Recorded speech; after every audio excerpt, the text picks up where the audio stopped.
আল্লাহর গায়েবের প্রত্যেকটা জিনিসের কিছু না কিছু আলামত আল্লাহ তার সৃষ্টিজীবের মধ্যে রেখে দিয়েছে। কিছু না কিছু আলামত আল্লাহ তার সৃষ্টিজীবের মধ্যে রেখে দিয়েছে।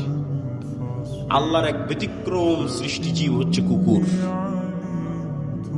কুকুর মানুষের চাইতে 10,000 গুণ বেশি ঘ্রাণ, নাক দিয়ে ঘ্রাণ নেওয়ার ক্ষমতা কুকুরের মানুষের চাইতে 10,000 গুণ, 100, 200, 500, 1000, 2000, 10,000 গুণ বেশি।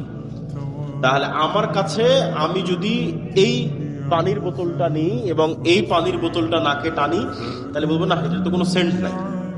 পানিরও আমি বলতে পারি যে না পানির তো কোনো সেন্ট নাই, এটার কোনো সেন্ট নাই।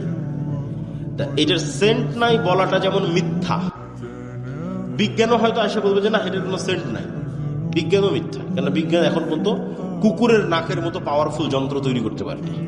কিন্তু এই পানির বোতলটা কুকুরের নাকের সামনে লাগান, এই পানির বোতলটাকে 10 কিলোমিটার দূরে রেখে আসেন, এই পানির বোতল কুকুর খুঁজে বের করে নিয়ে আসবে। তাহলে আমি না গন্ধ পাচ্ছি না, আর আমার আবিষ্কার করা যন্ত্র গন্ধ ধরতে পারতেছে না, তার মানে গন্ধ নাই। এটা কি ঠিক না ভুল? আছে, তার প্রমাণ কি? ওই যে আল্লাহর আর এক সৃষ্টিজীবও ধরতে পারতেছে, ওর কাছে আছে। আমরা যেভাবে একজন আরেকজনকে দেখছি চিনছি, ভাবে কুকুর চিনে না। কুকুর ঘ্রাণ দিয়ে আপনাকে চিনে।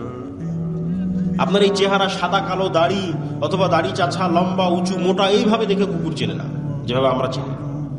ঘ্রাণে চিনে, এটা অমুক এটা অমুক, ঘ্রাণে চিনে ফেলে। ওইভাবে দেখতেই পায় না কুকুর। আমরা যেভাবে দেখি এভাবে দেখতেই পায় না, তো ওভাবে দেখে চিনবে কিভাবে?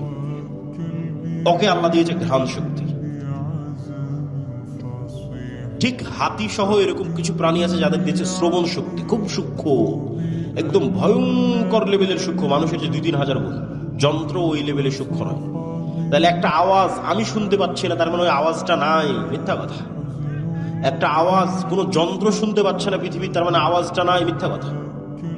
যে কবরের আওয়াজ তো আমি শুনতে পাই না, মুগুর দিয়ে তো পিটাচ্ছে, কই আমি তো শুনতে পাচ্ছি না, চিৎকার করতেছে, আমি তো শুনতে পাচ্ছি না, তার মানে আওয়াজ হচ্ছে না। ওই লেভেলের আওয়াজ শোনার ক্ষমতা আপনার নাই, কিন্তু ওই লেভেলের আওয়াজ শোনার ক্ষমতা আল্লাহর কিছু কিছু প্রাণীর আছে। তো ঠিক পৃথিবীতে এমনও আলো আছে যে আলো দেখার ক্ষমতা আল্লাহর কিছু প্রাণীর আছে। যেমন কুকুরকে শয়তানের আলো দেখার ক্ষমতা দেওয়া আছে, মোরগকে ফেরেশতার নূর যেই লেভেলের আলো, ওই লেভেলের আলো দেখার সক্ষমতা মোরগকে, মুরগিকে দেওয়া আছে। ফজরের সময় যখন সে চিৎকার করে।